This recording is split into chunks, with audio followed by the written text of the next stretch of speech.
Être parent, ce n'est pas façonner un enfant pour qu'il obéisse toute sa vie. Ce n'est pas élever un futur suiveur, programmé pour répéter, exécuter et survivre. Un enfant intelligent est naturellement constructif. Il pense, il questionne, il crée. Il cherche sa liberté avant de chercher l'argent, parce qu'il comprend, parfois mieux que nous, que le temps est plus précieux que le salaire. Quand on lui impose une voie sans l'écouter, on ne le protège pas, on le réduit. Et ce que l'on réduit finit toujours par se briser intérieurement. Par peur du manque, nous enseignons trop tôt que la vie est une course à l'argent. Mais l'argent est un outil, pas une destination. La vie n'est pas faite pour être échangée contre des horaires, des pressions et des années de frustration. Un enfant éveillé rêve de sens avant de rêver de richesse. Il veut construire quelque chose qui lui ressemble, pas seulement gagner de quoi survivre.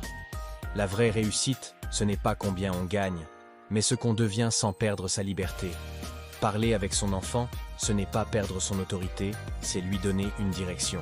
Avant de lui dire ce qu'il doit faire, demandons-lui ce qu'il veut comprendre. Écoutons ses rêves, même quand ils nous inquiètent. Puis, apportons notre expérience avec maturité. Expliquons les avantages et les inconvénients de ses choix, mais aussi ceux de nos propositions. L'éducation n'est pas une lutte de pouvoir, c'est un dialogue de conscience. Montrons-lui des exemples concrets, proches ou lointains. Des personnes qui ont osé réfléchir par elles-mêmes, qui ont créé, qui ont échoué, puis appris. Mais montrons aussi ceux qui ont suivi sans jamais choisir, qui ont passé leur vie à courir sans savoir pourquoi.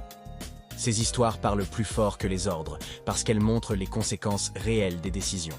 Et parlons de l'école avec vérité et reconnaissance. L'école est essentielle. Elle structure l'esprit, transmet des savoirs, ouvre des portes et développe des compétences. Mais elle ne peut pas, à elle seule, apprendre à un enfant qui il est, ce qu'il vaut, ni comment donner un sens à sa vie. L'école éclaire le chemin, mais la famille aide l'enfant à choisir sa direction. Quand parents et école avancent ensemble, l'enfant devient plus fort, plus lucide, plus libre. Un enfant écouté apprend à penser. Un enfant respecté apprend à créer. Un enfant accompagné apprend à construire sa propre voie sans renier les conseils de ceux qu'il aime. Parents, parlons avec nos enfants, regardons-les avec le cœur avant de les juger avec la peur. Car la vie n'est pas une quête d'argent, c'est une quête de sens, de liberté et d'humanité. C'était Deo Gracias. Merci et à la prochaine.